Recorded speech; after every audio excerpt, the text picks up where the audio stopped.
Missed an episode of your favorite podcast? Choose from over a decade of content in our archives, not just the latest episode. All free at GCNlive.com. This is your call to action. Get prepared, America. Economy, survival, energy, disasters. This is USAPrepares.com. Informative radio, educational radio. Interact now by emailing instructor@USAPrepares.com or text at 434-390-7953. Class, please take your seats. Now, your instructor, Vincent Finelli. Everyone all set? Cocked, locked, blissed. Dr. Shealy, are you blissed? You bet. Dr. Shealy, I don't know. Jason, may I announce what you just told me? Or is that too early to announce that? You may. Of course. Okay. Jason does not want me to make this announcement, but I have a great announcement, regarding another candidate for president of the United States. And Dr. Shealy, I mentioned, how is it possible that we don't have candidates that we could say, well, I really like that guy, you know? Why is it that so often? And I guess, it's because it's the system. It's arranged that way. So, Jumpin' Joe, the plagiarist, the touchy-feely guy, said that 200 million Americans, or 2/3 of the United States population, get this carefully, class, 200 million. There are about 328 million in the United States right now. Jumpin' Joe, the plagiarist, the guy who's running for president, says that 200 million Americans, or 2/3 of the United States population, have died of COVID-19. That's what he said. Well, that's about average for him, isn't it? Oh, geez. I do not understand how even 2% of people could vote for someone who is clearly senile. But that's my problem. Well, here's a medical question about Jumpin' Joe, Dr. Shealy. People are writing their internet posts that are saying that, boy, he's on some special medicine that is making him a little more lucid, a little more with it. That's even worse. There ain't any such medicine. Mm-hmm. Well, is there such a thing that you know of that could make, jumpstart the brain, to maybe middle of the road senility versus, complete senility? Is there something? Not really. Mm-hmm. Now, for normal people, if you're deficient in, basic vitamins, taking those can help a lot. But other than that, as far as a drug that actually significantly helps without causing problems, no. Okay. Well, that's great to know. So, there's no hope for improvement. and the sad thing is, there are people who want him to be president. That's really, really sad. Dr. Shealy, what's new in the world of Dr. Norm Shealy? I know you've got, you're making a move to another radio station. You want to tell us about that? Well, we will be starting this Wednesday at 4 p.m. on KICK, 1340 AM. It has an FM. I don't remember that number. But, I've been kicked off what I call Joe Biden's favorite radio station after 32 years, KWTO. And well, you're in good company. Yeah, it just took me a few years longer. Yeah, they threw me overboard after 2 years. And, it's really funny, Dr. Shealy, because, I was there all the time. I mean, every day, 5 days a week. And, I knew the whole staff. I knew everybody there. And, not all the broadcasters because, they would have different time slots. But, I knew this, the people who worked there as employees. And after they threw me overboard, nobody knew who I was. They just couldn't remember me. And that's how it is in radio. It really is. Typically what happens on Friday, you finish your broadcast And then, you go back on Monday and no, the door's locked and they won't let you in. And that's what radio is like. So typically there's no notice. Now you got notice, which is kind of amazing.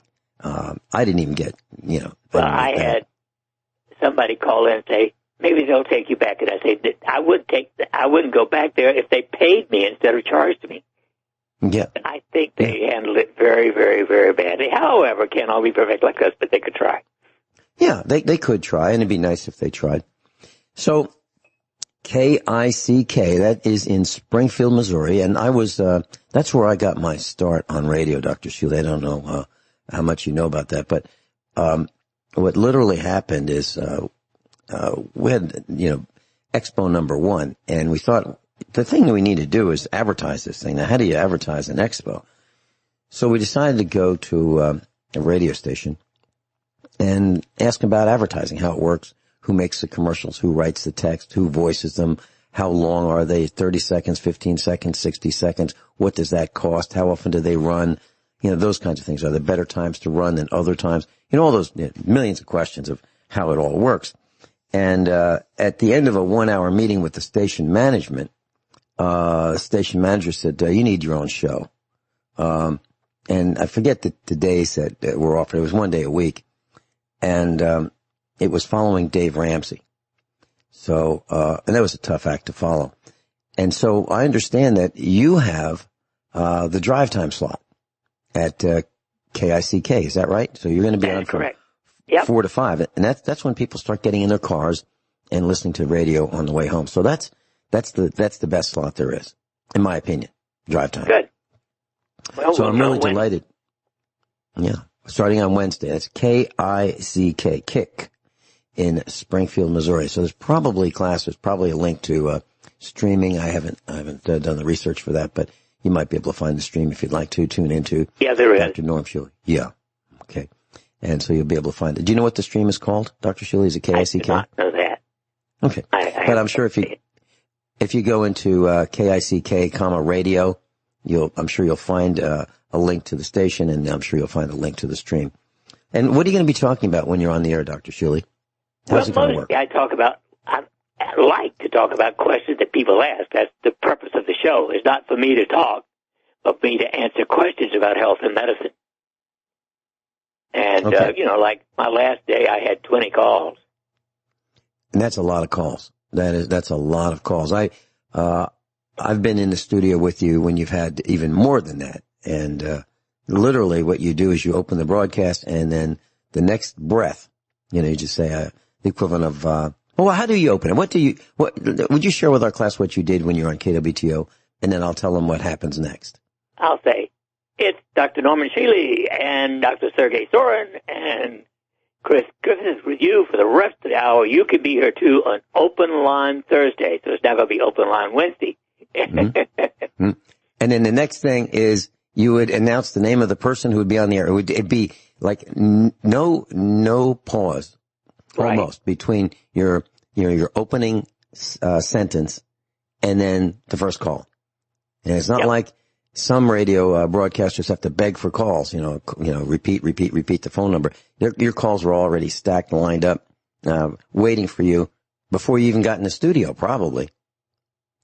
Yep. Actually, they start about a couple of minutes before the hour, yeah. Mm-hmm. Yeah, that's before you and typically, that's what typically would happen is, when Dr. Shealy was on the air, the broadcast would be over about a minute before the top of the hour, so 59 minutes. And then there would be about a minute for Dr. Shealy to get up, get out of the seat, and say hi to me. And that's when the top of the hour news is playing, and then I jump in the seat, try to figure out who messed up the computer. Not the one that Dr. Shealy would be using, because I don't think you even used a computer, Dr. Shealy, did you? No. You didn't? Yeah. I would sit in the seat where the computer was, and it'd be all messed up. And I'd spend the next, 4 minutes or 3 minutes trying to figure out how to get it, come back to life. But that's what radio is like. And a lot of times, class, that you may think that all the broadcasters know each other. So if there's 24 hours of radio, live radio, or maybe 18 hours of live radio that we all know each other. That's not the case, because the broadcasters come and go. They jump in the seat, start broadcasting, and when the shift's over, they jump out and the next broadcaster jumps in. So that's really wonderful that you're on Springfield Radio and KICK, and that you'll be taking calls. I do like radio, I have to say. I've never liked television, to be honest. Mm-hmm. And I haven't turned my television set on in 3 years and plan on never turning it on again. Interesting that you mentioned television. I'd like to share something, but this is probably inflammatory, and I don't mean it to be. I really don't. Back in the 1960s, my dad said to me, he said, "Hey, Vinny," now this is in the 1960s. So we're talking a long time ago, roughly 60 years ago, maybe 55. He said, "Vinny," and he pointed to a picture that we had hanging on the wall, a portrait from the 1800s. He said, "In your lifetime, there will be, you'll have a television screen that will hang on the wall, just kind of like that portrait. It'll be thin, it'll just hang on the wall." And these were the days that if you had a color TV, that picture tube was like 24 inches deep, a really deep cathode ray tube. And if you had a black and white TV, it was probably 18 inches deep. And the thought of having a 1-inch thick television screen was just unheard of. Incomprehensible. And he said, in your lifetime, you will have that. He said also, in your lifetime, that a black man will be elected, or a black man will be president. He didn't say elected. He said a black man will be president. And after that, shortly after that, the country will be gone. That'll be He was very intuitive. Mm-hmm. Now, he wasn't necessarily blaming it on the black man. But if you think about it, 60 years ago, class, there was no possible way that people would be thinking about a black president. And the reason for that is there wasn't the possibility of ascending to the office by a black person to be president. It wasn't possible. Now, my father had friends who were of all the races: black, white, yellow, brown, red. And because of what he did, he was a school principal. He had lots of friends and acquaintances. And one of his best buddies was a general in the Army. He was black. And I don't know if it was a discussion with his black general friend that made him aware of this, or whether he learned this. Sometimes you wish you could ask parents the second question or the third question. So I don't know the answer to this, as to why he said this, whether he read it, whether he heard it, whether he was in a meeting, whether he thought it up himself. I don't know. But it wasn't a racist thing. It was, this is what's going to happen. This is the forecast. This is what's going to happen. And after this happens, first you'll probably see the television screen, then you'll see a black person president, and then the end of the country. And this was the most prosperous time of the United States. This is the 50s and 60s were the best years of the country. We'll be right back. Our site is normshealy.com, NORMSHEALY.com, normshealy.com. Dr. Shealy, I've noticed something regarding the corona panic. I don't know if it's made the news yet or not, but I've seen this. And that is that people who were readers, people who had a hobby and they'd love to read books, don't seem to want to do it so much anymore, if at all. People who were neatniks, who used to clean their house and want to make it spotless, it's not so important anymore. People who had get up and go, it got up and left. Hobbies that, people enjoyed, whether it be woodworking or whatever the hobby was. Well, I'll get to it some other time. just sitting down and vegetating in front of the blue screen seems to be the thing that's happening now. And even contacting other people, when people used to call people, just to say hi and chat, even that has fallen by the wayside in a lot of ways. Dr. Shealy, have you noticed in your world that people just don't have the drive as a result of this corona panic? Have you noticed that as well? Let me tell you what I've noticed most. We did a research project for 6 months with a new telomere regrowth thing. The telomeres grew 8% in 6 months, so we started a much larger project. I'm about 2/3 through that. At this point, instead of the telomeres growing in the active ones, in general, they've shrunk slightly, but in the placebo group, they have shrunk 10 times, 10 years. In other words, the pandemic has shortened the life expectancy of everyone in the area by about 10 years already. That's how serious it is. That's kind of what I'm saying. That was my observation that, you said they aged. And that's in concert. That synchronizes with what I was saying, that my observation was they just don't have the get up and go. And I didn't say the word, it's like they aged, but that's it. You hit the nail right on the head, Dr. Shealy. So independently, you and I have seen this without discussing it.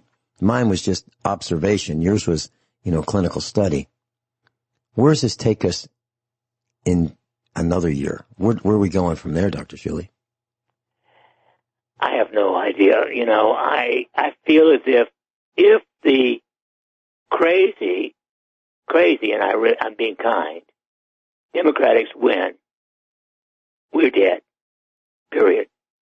There's nothing left to live for. Have you seen their proposed platform? I sent it to a bunch of friends. Please share that, Dr. Shealy. The Democratic platform calls for free health care for everyone, citizenship for all illegals, free abortion for everyone, et cetera, et cetera. It's insanity personified. It's a free... Absolutely. Absolutely. There's an old saying, and I don't know where it came from, but I've been using it for quite a while, a couple decades. And that saying is people like them, or people like themselves. So, for example, I wouldn't fit in with the Hells Angels because they're different from me. Okay, I wouldn't fit in with people who are lazy because they're different from me. So USA Prepares that, if you want to know the kind of people I like, that would be the faculty of USA Prepares. And we have similar likes. Now, we're different, but we have a lot of similarities, at least in the things that we like and don't like. And, we have drive and enthusiasm and persistence. Well, if people like themselves, then they probably don't want to open the floodgate to let anyone into the United States, because the people that we let in might be different. And I'm pretty darn sure they are. And they probably won't fit in. And that's why people don't get along so well. So what's wrong with not opening the floodgates? I'd kind of like the floodgates to be closed. We'll be right back. Dr. Norm Shealy's with us. So some people might say, Vinny, I can't believe I heard what you said. So now that your family's here, your grandparents, your parents, you're here, you want to close the gate. Yeah. Yeah, because back in the 1800s, our country was still being built. And people were welcomed to build the country, people who had some skills. And when my grandparents came here on both sides, everything that they came with fit in one trunk. They paid their way over. They didn't get a free ride over here on the ship. They started with virtually nothing. They saved and they worked really hard. And they saved and they worked even harder. And that's how it was done. There was no free citizenship. You had to, first of all, you had to be examined to see if you were sick. And, you had to pass a test to get citizenship. And you went through Ellis Island. As a matter of fact, my grandparents' photographs coming through Ellis Island are in the Ellis Island Museum. Now, I haven't been there to see it. I'd love to go in some ways, but I probably will never go for other reasons. I just don't want to travel. But their picture is there as they came through Ellis Island. So it was different. You know, when Dr. Shealy mentioned that, free health care, free abortion, citizenship, I mean, all these great, wonderful things. Now, of course, I'm accepting abortion, meaning not abortion. All these freebies. There's something wrong with all that, because the rest of us had to work really hard to get what we have. And we resent giving a free ride to people who just don't want to work, because that free ride comes from us. We have to pay for it. Any comments, Dr. Shealy? Well, I'd like to tell you something. When I was 16, I went to college in August, came home at Thanksgiving, South Carolina. I'm sitting at the dinner table, and I said to my parents, well, I've decided how to solve the race problem. Total intermarriage, so everybody will be the same color. And there was total silence for 2 hours. But I grew up not understanding why I was not allowed to play with the little black kids. And I never wanted to live in South Carolina because at that time I didn't like the way they treated blacks. So yeah. I don't think I've ever been, opposed to people of different color. I'm opposed to people who are evil and totally stupid sometimes. Other than that, I don't judge people other than their person, how they act. Yeah, and when I described USA Prepares, I didn't say any particular color. I said we think in a similar way. We have, the same values. We like the same things. We dislike the same things in many ways. And we have no barriers to race here. As a matter of fact, when I was growing up, my best friend in high school was a black man, and young black man, and he turned out to be a prince from a country in Africa. And he was the prince, and he was coming over here for an education. And I didn't know that at the time. When I first met him, I learned it later on. What a wonderful guy. And, I'd love to see him again. His name is Bertram Wade. What a great guy. His family was wonderful. So in terms of, it's the character that is really important. Exactly. It's how people behave. And yeah, Martin Luther King said it so well. And I have no disagreement with that. Dr. Shealy, the wildfires in California are making a lot of particulates, a lot of smoke, a lot of all kinds of things in the air. And I read a story, so I verified the story. I went from website to website to website, and they all said similar thing.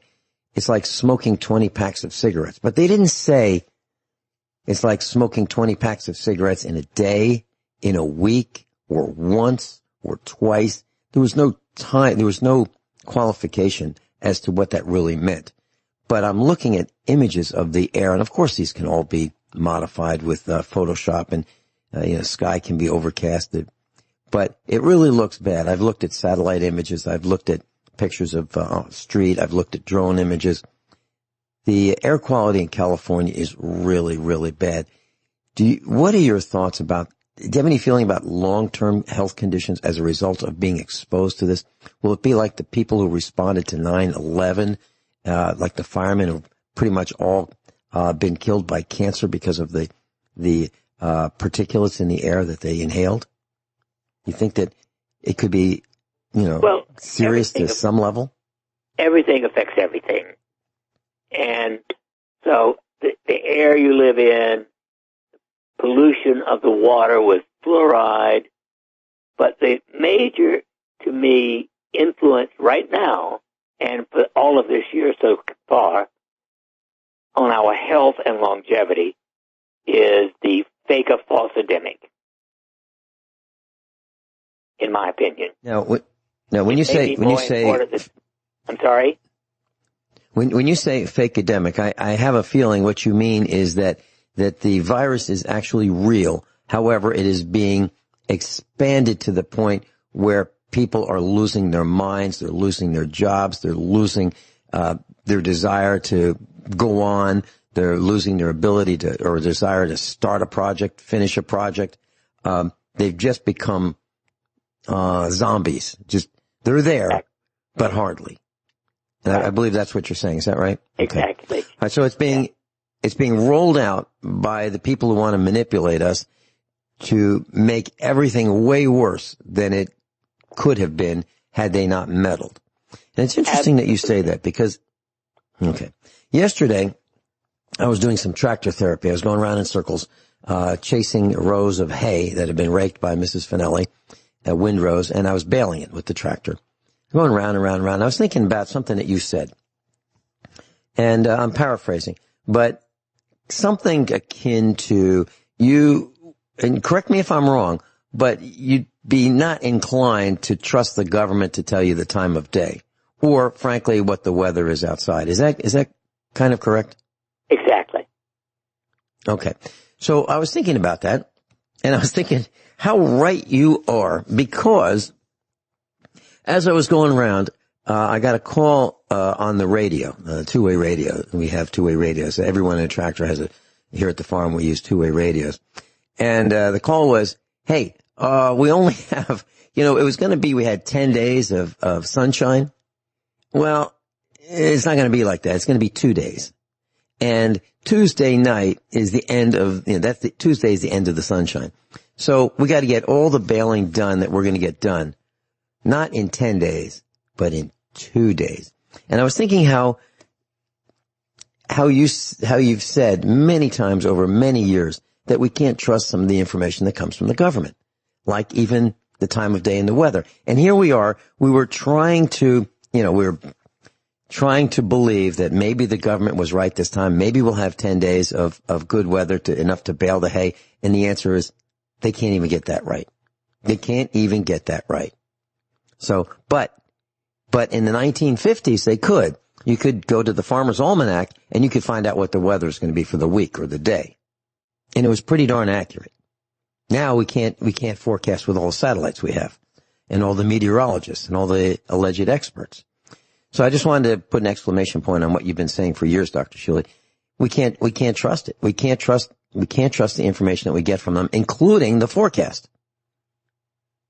It's not even close. Right. You're absolutely right. Now, some slightly good news.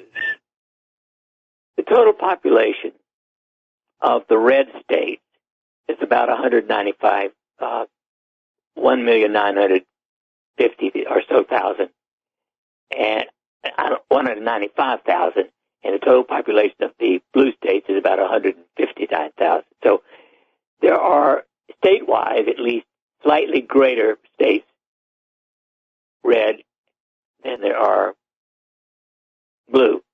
Interestingly, the COVID-19 rate is about twice as high in all the blue states as it is in all of the red states.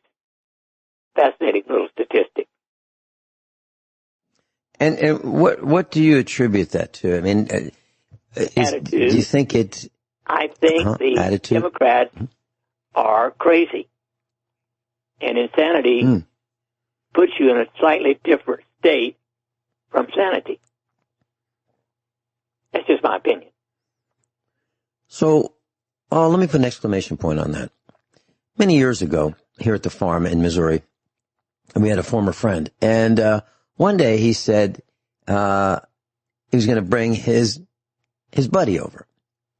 So these two guys were at the kitchen table, and my former friend was a Republican, probably still is, and his buddy was a Democrat. And his buddy thought that Barry Soetoro, a.k.a. Barack Hussein Obama, walked on water. He thought he was, wonderful. And it just frosted me that this guy was sitting at our kitchen table voting for everything that I thought was awful. Okay? He was a cheerleader for reckless spending. He was a cheerleader for Barack Obama's policies, etc. And it bothered me. And at that point, right then and there, I decided that I was going to limit who came into my house, our house. And if they didn't have similar thought processes as we do here at our house, if they thought differently, if they were going to vote against us and vote for people who want to steal money from us, they were not our friends. And because they were not our friends, I would not let them in my house. I'm not going to try to convert them into thinking, more reasonably. I'm just going to limit my association with them. I will not spend time with people who want to steal from me. And that was different from my former friend who thought, well, he's crazy. He thinks Obama is great. And, they agree to disagree. Not in my world. My world is, if there's a guy that is voting to steal from me, meaning voting for higher taxes and so forth, I can't be friends with someone like that. I won't even spend time with someone like that. Any comments, Dr. Shealy?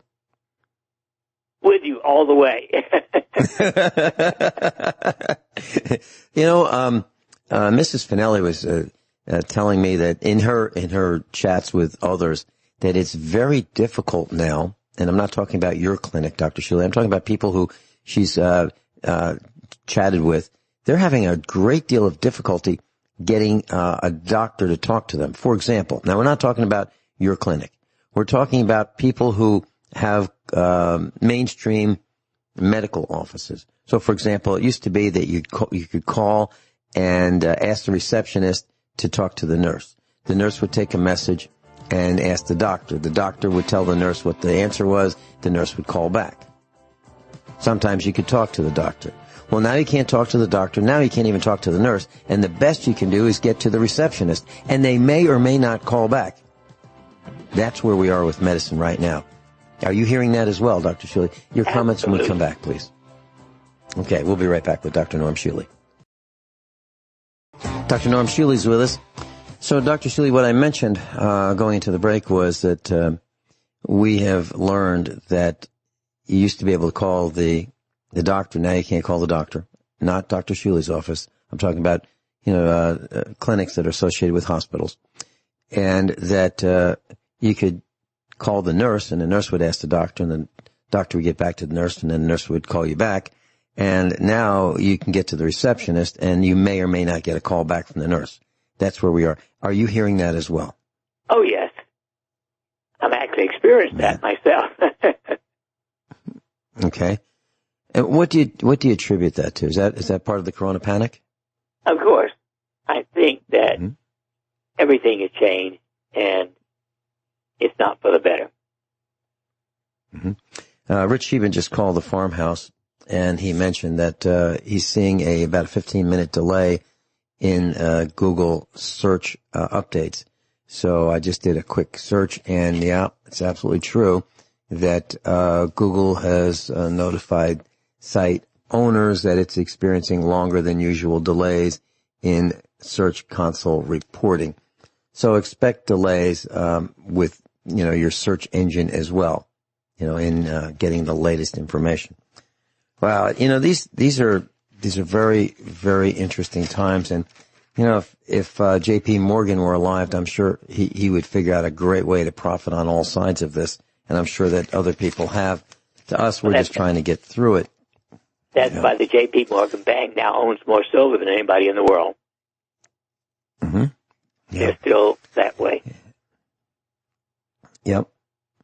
Dr. Shealy, sleep. You mentioned sleep many times here on the broadcast, that you need to have enough. And I was wondering, how does a person find out, you've given, hour thresholds, meaning, between X number of hours of sleep is what you need. But is there a way that a person can find out how much sleep he or she needs? So for example, let's say a person has a routine, like in the good old days, a Monday through Friday routine, and they know, what time they need to get up, and they'd know what time they would go to bed. But sometimes people push the limits and they went to work tired. Not enough sleep. Is there a way, like, for example, maybe on Friday night, go to sleep at a specific time, and then Saturday morning, when you wake up normally, that would be the number of hours? You just count off the number of hours between when you went to bed Friday night and when you woke up Saturday mornings. Is there a way like that to figure out how much sleep a person really needs? Well, what we know is that when you average less than 7 hours, six or less, you function at the level of slightly drunk, and that people who sleep 6 hours or less cause more automobile accidents than alcohol and drugs combined. So we know that your average needs to be 7 or 8, and up to 9 is okay. But less than 7, on average, you're going to be functioning below normal. Okay. How about too much? Okay, so let's say a person thinks he needs 10 hours. Well, then something's wrong. Then your energy level is well below par. Okay. And what would be a contributing factor to that? Would it be diet? Would it be exercise? Lack of exercise, I mean? Lack of exercise, air and pollution? diet, and anxiety are the major causes. Okay, so, that's really interesting. Because I know people who just, get up around noon or 1 o'clock in the afternoon and they say they're depressed. Does that tie together? Sleep and depression? If they went to bed by 2 o'clock in the morning, I guess they're okay. Yeah. Okay. Jean in Kentucky, welcome. You're on with Dr. Norm Shealy. Oh, hello. I went to my local doctor Friday because I had the only reason I go because I have to get my prescription renewed for my thyroid, and so I went in there without a mask, and I was okay with that. And till the doctor gets ready to come in the room, and then the nurse says she wants you to wear a mask. So I put it on reluctantly, but anyway. So when I went, I was waiting to get my blood drawn and that, and she mentioned, well, your insurance now wants a test for, what's it called? Let me see what I wrote it down. That liver part, what's it called? You know what I'm talking about, for hepatitis. Yeah, wanted to take it for that. And then she said insurance wanted a breast exam. And, of course, she tried to push the mammogram, and she tried to push the pneumonia and the flu shot. And then she's trying to get me to get another colonoscopy. I refuse all of it. All right, Jean, we're going into top of the hour break. Would you like to hold so that we can get you complete answers to your question? Okay, thank you. Okay, that sounds great. How you doing with sugar? Same.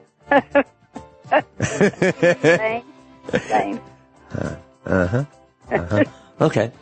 All right. So we'll be right back with Jean. Jean loves sugar. No, I loves like sugar. it. I love it. Yeah. All right, we'll be right back with Jean and Dr. Norm Shealy, and Jean can get the answers to her questions about her medical exam.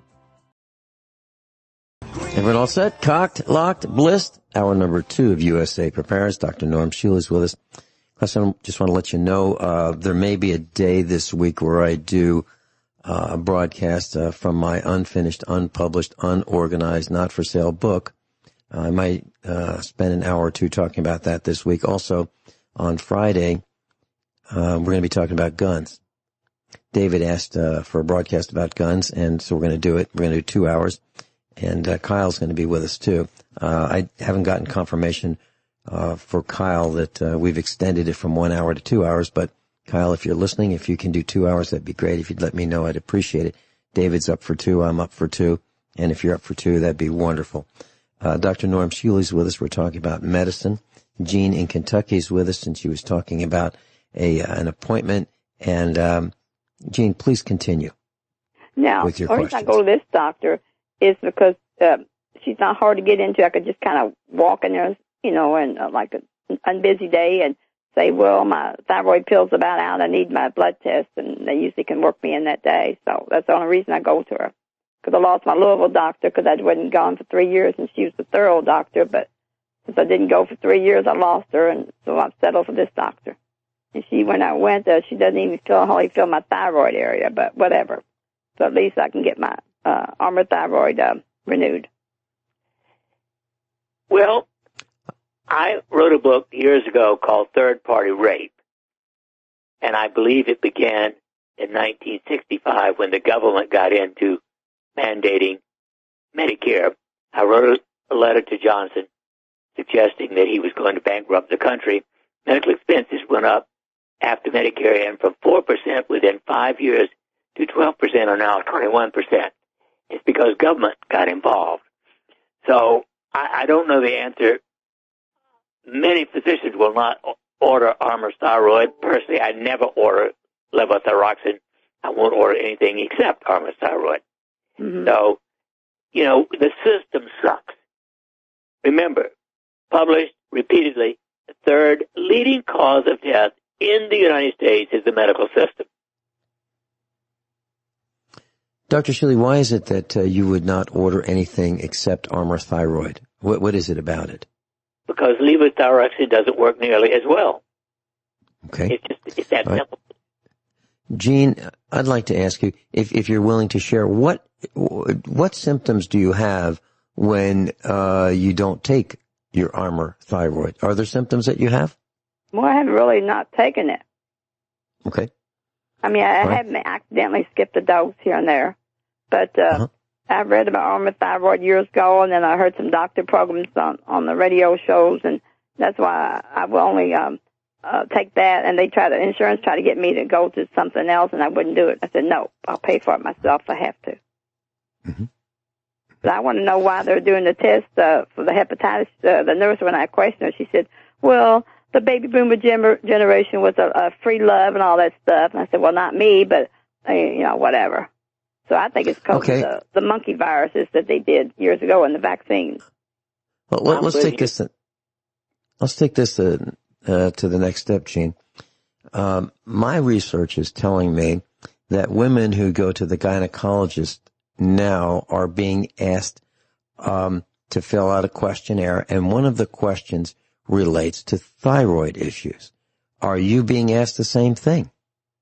I don't remember. I know they keep asking about depression and all that. That they push those questions right at the beginning of fill out the little tablet form. Yeah. And, are you depressed? Do you feel like, the world's better off without you and all that junk? And then, and then of course the Medicare, questions, have you had any falls? Do you need assistance with this and all that? And, you get exercise and all that, so I hate that part. They ask questions about depression. Are you depressed? Do you feel like hurting yourself? Different questions, relating the same thing. Yeah. Do you feel like hurting yourself? Do you feel like hurting other people? Yeah, there's it on there. Yeah, every time. Yeah, and I think, class, you need to be very, very careful how you answer those questions, because I would imagine that, people get down in the dumps every once in a while. Things don't go right and they go, geez, nothing's going right. And that's kind of an exaggeration. Most things are going okay, but, sometimes, you might feel kind of bummed out. Well, if that's the time that you're being asked that question, you ever feel bummed out or depressed, and you go, yeah, now you're on a database for depression. Dr. Shealy, what do you think they're doing that for? Well, it is one of the most common symptoms. The anxiety and depression are the primary reactions to life not going well. Mm-hmm. It's more stress than you can handle. If they ask that question on around April 15th, tax day, do you ever feel like hurting somebody? I mean, I wonder if the results are different, around April 15th than, other times of the year. Gene, do you have any other questions? We have David on hold in Illinois. No, I just wonder if other people are being pushed to get the blood test for the hepatitis, and whatever else, that they're pushing.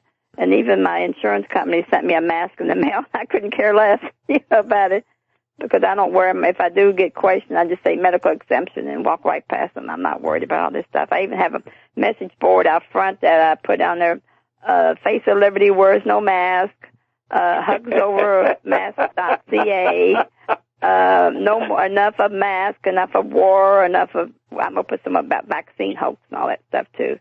Gene, I love you. But I'm still working on my solar dehydrator, but I can't get it to really heat up well. So I've kind of given up on it for now. But it's out there, but it's not working right. Gene, taking my call. Gene, very quickly, one of our instructors who's passed away, his name is Len Pence, and he talked about everybody, or almost everybody, has a solar dehydrator, and it's their car. Yeah. And what he said is you can just take a screen. Now you want to have a clean, like a window screen, and make sure you get all the bugs off it. And I wouldn't use an aluminum one, but if you've got something like a screen and you can support it and put something under it, so if you have any drippings, it doesn't get on your seat. But maybe you could just use your car, close the windows, park it in the sun. My car in the garage. Yeah. But my husband went through a lot of work making me stainless steel screens, and I've got a baker's rack and all that. So, whatever. Maybe one day I can seal it up well enough for it to work. But in the meantime, I'll just use my electric one. I appreciate my call. I'm doing the same thing. I'm dehydrating tomatoes right after the broadcast and just before I get on the tractor. Gene, thanks so much for calling. Okay, thank you. Thank you, doctor. Bye-bye. Have a good one. Bye-bye. We've got to get her off sugar, Dr. Shealy. I don't know if we can do it. It's been a couple years now, but maybe we'll get her off sugar. David in Illinois, welcome. Hey, how you doing? David, you and I and that's an underlining Kyle, joke for you. That's always been an underlining joke. You know what it is? It's the way you say it. How you doing? But the other meaning to it, you're always talking about being neck deep and cutting hay. And all the farmers I knew as a kid, they only did it once a year. You must have some fertile land. Well, I don't know about fertile land, but what we have to do is literally, as the saying goes, make hay while the sun shines. And, we had a family meeting last night, David, and that was, we're now faced with, this year we're okay. We're just going to get by. We like to have a few extra bales of hay, so that we don't starve our cows and don't have to sell them at the worst part of the winter. And we figured out that we're going to have to drop our herd back even more, way, way, way smaller. We're going to be like 25% of what we were, in the peak. And it's really kind of frightening. It really is. It's difficult to survive with so few cows. We're going to be, I think we're going to have I don't know. Well, I wasn't going to say this, but I was going to tell you about this last year when I came across it. But last summer in the area when hay was hard to get, I seen people that had cattle in the Missouri area that were even trying to trade anything they had just to get hay for the few cows they had, just for that season yet last year. And that was kind of sad that it was that bad. Well, yes. And we've seen hay. Typically a round bale of hay is around $30, maybe $35. So $35 for 1,000 pounds of hay. We've seen it as high as $120 and, literally. And that's what happened. So farmers are really having a tough time. And when you add insult to injury, when Orscheln, the farm and home store, got together with Citgo and they produced an inferior product, they labeled it as tractor hydraulic fluid, and they sold it, and it destroyed tractors and front end loaders and bobcats and everything you can think of with that uses lubrication. The total payout is $18.5 million. That's all. So a whole bunch of farmers lost their equipment and did not get compensated. So you're going to see fewer farmers from the greed of that. Yes. A question about your situation with I didn't mean to go here, but I know guys that work and were hauling away the vehicles for the whole cash for clunkers deal. And they brought this up to me before you brought this up, but they said they actually use that high-end hydraulic fluids to actually, they had junk in with it, and they were actually destroying the engines before they started destroying the vehicles. So what if they had a bunch of this sitting aside still and said, hey, let's go after the farmers' vehicles next? Well, they certainly did, and literally, we went after them. And believe it or not, class, I asked the people the lawyers who were in this class action suit against Citgo and Orscheln. I said, so we've had an extreme amount of damage.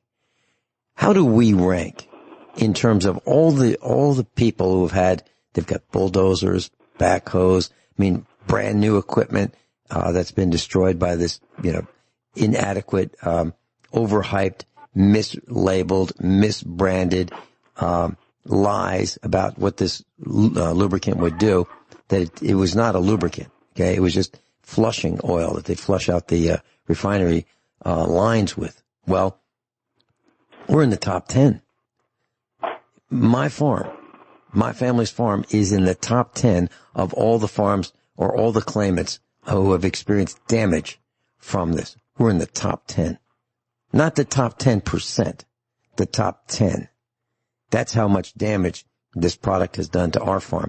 Now, if that's happened to us, what about all these people that just didn't understand that they've destroyed their own equipment? So, David, we'll be right back. You want to talk about thyroid? And I'm looking forward to broadcasting. I'm looking forward to broadcasting with you on Friday, and we'll see if we can get Kyle to go the 2 hours with us. He's going to do 1 hour for sure, and I haven't talked to him about the second.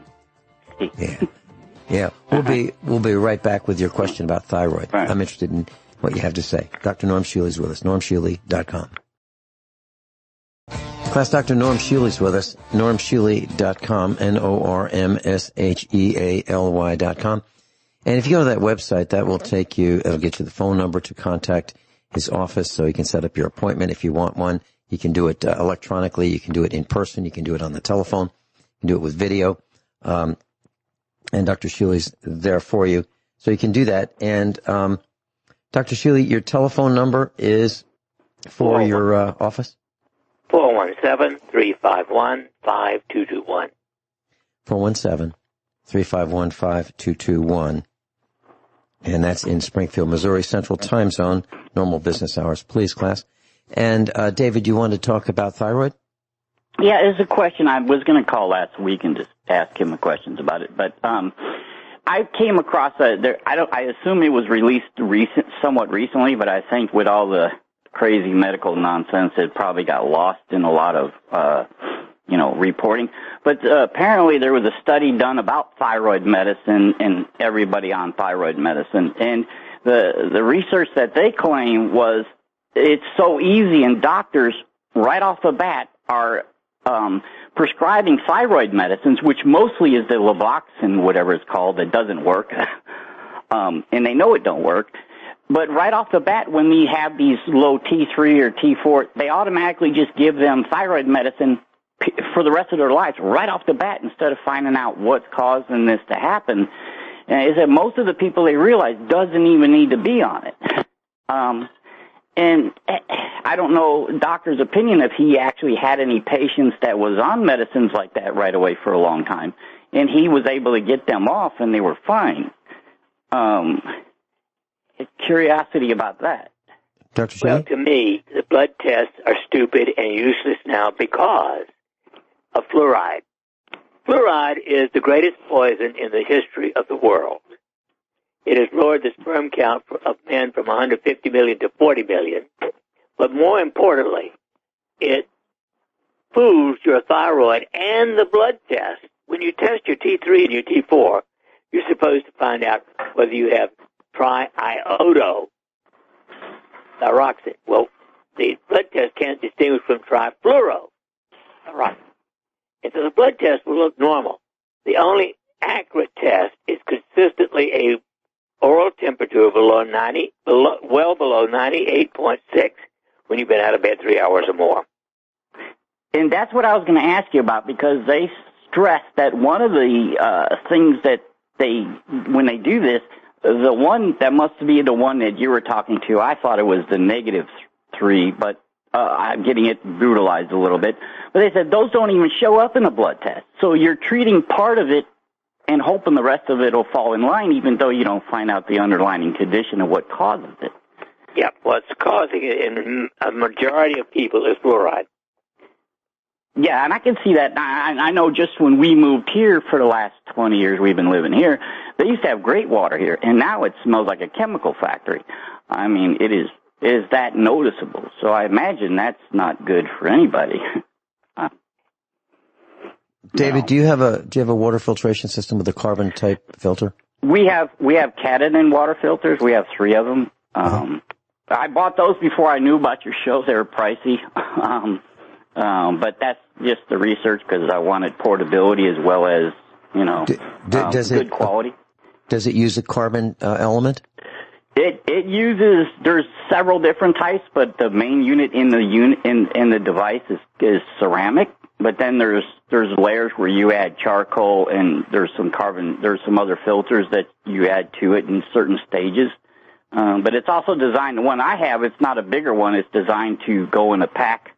So as long as you can find, matter of fact, I don't want to suggest this, but when I first found these filters, the military, I think it was a Swedish that uses it, or they were actually said, if you can't, they teach us this, and the guy urinated in a bucket and they'd cleaned it. I wouldn't do it, but they did it, and they teach them to do that if they have to. So that was a selling point to me when I was researching the filters. Okay. I have a question for Dr. Shealy, a follow-up question on what you were talking about, David. Dr. Shealy, so we just learned that fluoride can cause the test to give the wrong result, okay, for thyroid. Is there an addiction to fluoride? Does the body become addicted to the point where it needs the fluoride, let's say, in the water and the toothpaste? Is that something that happens, or does it not happen? I don't call it an addiction. It's just poison. Okay. Does our body require a constant level of that poison? Oh, no. Okay. So you can quit. Dr. Norm Shealy's with us. NormShealy.com, NormShealy.com. Telephone number at the clinic, 417-351-5221, 417-351-5221. David's with us. We're talking about thyroid. The reason I asked about fluoride, Dr. Shealy, I was just wondering if the body would form some kind of an addiction that we wouldn't realize that we had to have fluoride, and we didn't know where it was coming from, so we just have water, or we brush our teeth, and we'd get our, dose of poison that way. But my understanding from what you said is there is no addiction to fluoride. And there is no need for thyroid. No physiological biochemical need. It is a poison. For fluoride, yes. Okay, back to you, David. Yeah, and now here's what I've been doing for the last few years to check, because I couldn't get no information on regardless. They would never really, doctors would explain why all of a sudden. So I would not take it every other day because I have a hypo. So if I had the Graves' disease form, I would be more concerned about it. But I think the side effects are a lot more devastating and concerning with that, unless I'm wrong. But I tried it every other day. The tests all came back normal. I've tried it not taking it for a month. Tests come back all normal. But so you try to ask them, well, wait, why do I need? Well, your tests are fine. Do exactly what you're doing. Okay, well, I'm not taking it every day like you told me I had to. So why? And all you're telling me is this test tells me I have to take it, and you can't tell me why. For the medical field to say something, that troubles me a lot. Well, again, the tests are stupid and useless when you're drinking fluoridated water. Yeah, and that I could see that making sense. I mean, now my history about the fluoride was that when I was a kid, they always said, well, we found these people at this one lake out in the middle of nowhere, and they all had black teeth, and we didn't know why. And they said the water was but they had no cavities. Oh, there was a whole bunch of fluoride in the water. Oh, it's good for teeth. And that was kind of what I was always said to me about fluoride years ago. I don't know if that's correct or not, but that was And if that's kind of the way they come out with using fluoride, that's kind of ridiculous. So, Dr. Shealy, for someone who has a constant temperature, 3 hours or more out of bed, let's say in the afternoon, let's say 97.6, so 1 degree below the 98.6, which is considered normal for most people, right? What would that mean? 97.6. Very hypothyroid. Okay, and what does that person do? Armour thyroid. Okay, and how is the dosage and stop determined? Drinking fluoridated water forever. Yeah. Well, what if the person has well water? Well, then I would check their well water for aluminum and other toxic things. Okay. Aluminum. All right. You know, I don't know how much city water has aluminum in it, but fluoride comes from aluminum mining. It's a byproduct. So I give you 10 to 1 odds that the fluoride that's added has a lot of aluminum in it. Okay, and I'm wondering, so I'm wondering if water filtration filters out the aluminum. Well, as far as we know, the Berkey filter, there may be others will do it. Okay. Very well said. All right, David, any other questions? We've got Robert on hold. Oh, one other question real quick. I'll bring up to you. Sure. We're talking about all this blocking us and quarantining everybody for this virus, which we can't get a heads up whether or not from 1 minute to the next. But they have us all in these homes. Now, you ship, as well as you may know the answer to this, Amazon, everybody's shipping, and that's a great thing for the companies. They're making a ton of money delivering us at home. Well, they got all these packaging things in there where they fill the air bubbles up. I assume they have something in their factory to fill up with air, because it would be a heck of storage to store these things. Now, if they got the virus spreading around in their factories, they take the internal air of that factory, fill them things up. We get them shipped to us, and people say, well, I want to pop these. So now you done turn around their delivery system. If they were to want to control us through the purposely created virus, we done allowed that whole scenario to happen right under our noses, in a sense. Unless I'm wrong the way I'm thinking about this. No, you've got a very good point, David. And the way this works is there are, sometimes they're called air packs. Sometimes they're called Pactiv, P-A-C-T-I-V, air. What they do is there's a roll of, bags, and they are inflated and sealed at the factory. So they buy a roll, which is really small, and then that roll becomes really big once it's inflated in these little packages of air, and then they use those air, packages to fill the void in the boxes that are shipped by Amazon. Well, what we do, and I'd like to get Dr. Shealy's opinion, we get the same thing, okay? And what we do is we wear protective clothing. We only open the packages in the sun, and we leave those bags in the sun for the ultraviolet light of the sun to disinfect them. We weigh them down so they don't go blowing down the field. And then after they've been out in the sun for a couple of days, then we pop them and then roll them up. We do it outside, and then we discard them. Dr. Shealy, what are your thoughts about that? Well, yes, I like saving food. I mean, I just went into my freezer this morning to look for dinner tonight, if you will. And it could be dried, or it could be frozen, or it could be canned. Yeah, but we're talking about the packaging that comes from Amazon or Walmart or, Sam's Club, these bubble packs. I would not. I don't know anything about the packaging. I like to package my own stuff. Okay. I think he's. Well, I don't think it increases the risk if you leave it in the sun. And that's what we do. We leave it in the sun, and then we pop. Yes, go ahead. Yeah, but not to pop it in your house and do that, because now if that were to be, or if somebody had like the plague, for example, in California, because the plague's in California, they detected it. If they happen to have that on them and they're packaging those bubbles, now you send it to your house. So not to use it in the house. I was just making sure I'm on the right page here, and I'm not wanting that stuff in my house or to open it in my house, because it's a delivery system that if somebody were to have a bad thought and they want to punish somebody and say, I'll show them, somebody could actually do that on purpose, and we done brought it into everybody's houses. Just think of how much they can spread something like that by doing something like that. I absolutely agree with you, and I only do it outside. And I guess from now on, I'll just take the dog food bags and just leave all those unpopped packaging and just leave it in the sun for a while. Then I'll put it in a dog food bag and just throw it away. That's a very good point. And I'm very leery about accepting anything in the mail from anyone I don't know. And I don't want to open. Yeah. All right. Have a nice time. Thanks so much. And that's, we didn't used to have to worry about getting something in the mail from someone we didn't know. It used to be okay. Now everything is suspect. David, thank you so much. All right. Later. Bye. See you Friday. Mm-hmm.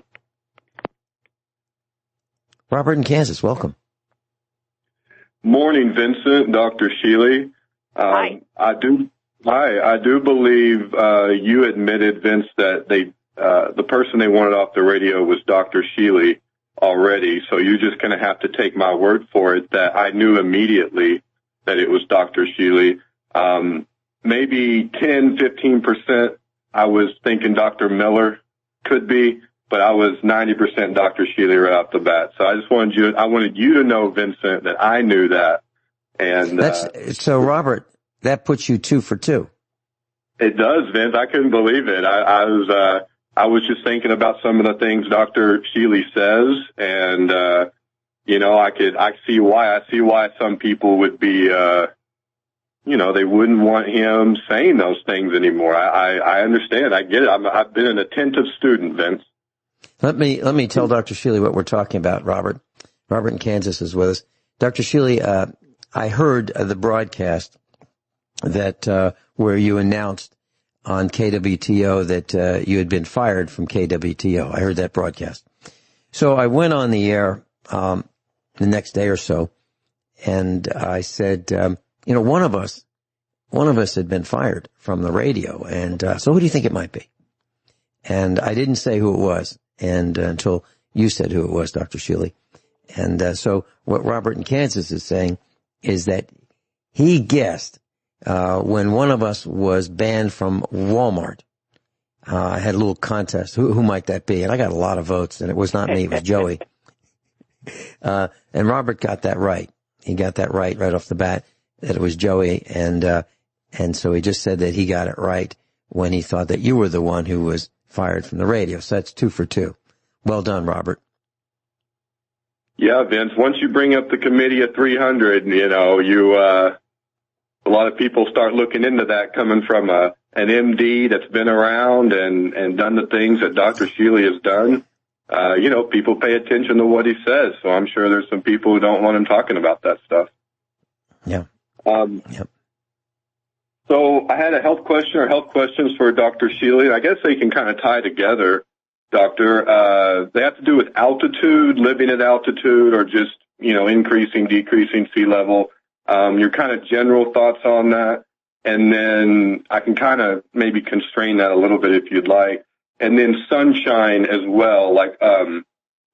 So as you go up in altitude, you get closer to the sun. And I know a lot of people think the sun is, 93 million miles away. So I happen to think differently. So I was wondering what your thoughts on that about sunshine. Is sunshine just radiation and vitamin D? Is it more than that? Is it information? Is it what are your thoughts on that? And then living at altitude or high altitude, sea level, things like that. Do you have any medical opinions on that, Doctor? Well, I personally would not like to live at 5,000 feet or above. I'm at about 1,280 feet above sea level. That seems to be okay. But the higher you go, the greater the exposure, both to the possible burning of sun of your skin, but also a lower oxygen concentration. And I have been taking, of course, astaxanthin, 30 milligrams a day for 10 years or more, and before that beta-carotene, 100,000 units for many years, and I don't burn. I can go out at the beginning of the season and stay for hours, and I don't burn. But I wouldn't recommend if you do that if you're not, taking adequate preventatives. I don't know if that answers your question adequately, but personally, I wouldn't like to live at 5,000 feet or above sea level. Okay, and is that because, Dr. Shealy, there's so much water in our air that kind of shields us as we go up? We have less water in the air, so that's why where that exposure occurs to the sun. And then like the oxygen, I know the body adapts, but I can see the argument of living at a high oxygen level just for those reasons of health, right? Right, absolutely right on. Okay. Yeah, it makes perfect sense. So how far are we from the sun, Robert? That's a great question, Vince. Some people say only about 3,000 miles. I don't know, Vince. It's all crazy, huh? We'll be right back. Class Dr. Norm Shealy is with us, normshealy.com, NORMSHEALY.com. Telephone number at his clinic, 417-351-5221, 417-351-5221. Robert in Kansas, anything else quickly? We have George in New Hampshire on hold. I'll be very quick, Vince. Thank you. First of all, that 3,000-mile sun is going to be in a geocentric flat Earth model context, just so you know. The caller David, I've always appreciated when he talks about the police. That's some of the best radio I think I've ever heard. Fascinating stuff, Vincent. And one last question for Dr. Shealy. Dr. Shealy, what is above the Committee of 300? What is the what, Clay? What is above? Okay, go ahead. His question is, what's up the pyramid from the Committee of 300? What's higher up? I believe that the Committee of 300 is the most evil empire in the history of the world. It's been in London since the late 1700s, and their aim is to own and control the world and reduce the population by 90%. Yeah, and his question, Dr. Shealy's question is there a group that's above that? Do they take their orders from anyone else? Well, if they do, it's only Satan. Okay. Does that answer your question, Robert? And that's why they don't want him on the radio, Vince. Y'all have a good day. Thanks. I'll call back. Y'all have a good one. Bye. Yeah, thank you, Robert. Georgia, New Hampshire, I'm so glad you called in. I was worried about you. Well, I appreciate that. Hi, Dr. Shealy, and of course, Cousin Vinny. Hey, I have to say, Dr. Shealy, you're one of the youngest looking guys I've ever seen, and you know what they say with the doctors, there are a lot of doctors, I guess, they're not in that good a shape, and they're preaching to their patients, but in your case, you're in exceptional shape. And when I look at the picture, I shake my head because the number just doesn't add up at your birthday, and from what Vincent has said about what you can do athletically there and the way you basically bypass guys half your age, I just wanted to throw that in. So you practice what you preach, and it shows. I was at a convention, and there was this guy. It's a long, wide hallway, and there was this guy flying down the hallway. And I turned, and there he was. It was Dr. Shealy. He was moving. And, what I'm saying is he was walking at like 1.5 to 2x normal speed. You look at everybody else, he was out. Well, if it was a race, he would be number one, no matter where he started. Yeah, that was Dr. Shealy at that time. And you're absolutely right. Your take on Dr. Shealy is correct. I'd like to say this, Vincent, aside, is that in the event, if you don't mind my being so bold as to say that in the event that Kyle may not be able to be available for 2 hours, if you're of a mind, I'd be more than willing to join you and David, because I've been studying a novel way of something where jurisdictions that are firearm restrictive, I found something that's unregulated, looks like a pistol, pretty much sounds close to a pistol, and it'll do enough damage where it's not lethal, although it could be. And I'd like to just present it on your show. I've got a couple of choices that people can get things that, let's just say, will be very intimidating and can reach out and touch someone within 300 feet. Tell you what. It doesn't work on a firearms principle, per se. Okay, I'll tell you what. So we've got 2 hours on Friday, this Friday class, and we're going to be talking about firearms, rifle, pistol, shotgun, and revolver. And you're certainly welcome to call in, and we can certainly put you on the air, or we can do it again. Any way you want to do it, George. So I'm going to be talking to Kyle hopefully today and find out what his schedule is. If he can only do 1 hour, he certainly can have the second hour with David. David's going to be with us for 2 hours. So, yeah, we'd love to hear from you. We do not want to exclude you. We think that your wealth of knowledge in the area of rifle, pistol, shotgun, revolver is extraordinary. We've done it before. Let's do it again. So just be prepared to call in. How about that? And I'll get back to you. And depending on what Kyle says, if Kyle's got 1 hour, you can have the second. If not, just call in and be with us. If I just call in, and like I said, you know, I'll just contribute for as long as you would like. All right? That sounds great. George, do you have any medical questions for Dr. Shealy? No. I just think that if, what was it, Ponce de Leon, was he the one who was looking for the fountain of youth? If he looked for Dr. Shealy, I think he would have been way ahead of the game, wouldn't he? Anyway, absolutely. I'm kidding. You know who I mean, Balboa, or whoever it was, the Spanish explorer looking for the fountain of youth.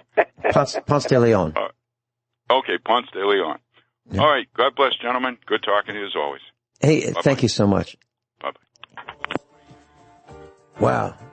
That 2 hours went fast. Dr. Shealy, I got your email. Thank you so much. Yeah, we don't have any fluoride in our water, unless it's in the well water, and we use a water filtration system class, so you may want to do that too. So Dr. Shealy, I'm going to take some iodine, I'm going to take some Fire Bliss, and I'm looking forward to increasing my temperature. Class, my temperature has been running a little bit low. So I'm going to take Dr. Shealy's advice. 30 to 40 days. 30 to 40 days. Okay. Dr. Shealy, thanks so much for all your help. Thank you for being with us. Thank you for sharing your medical expertise. Class, if you'd like to call his office, 417-351-5221. Above all, honesty and integrity. What happens next is up to you.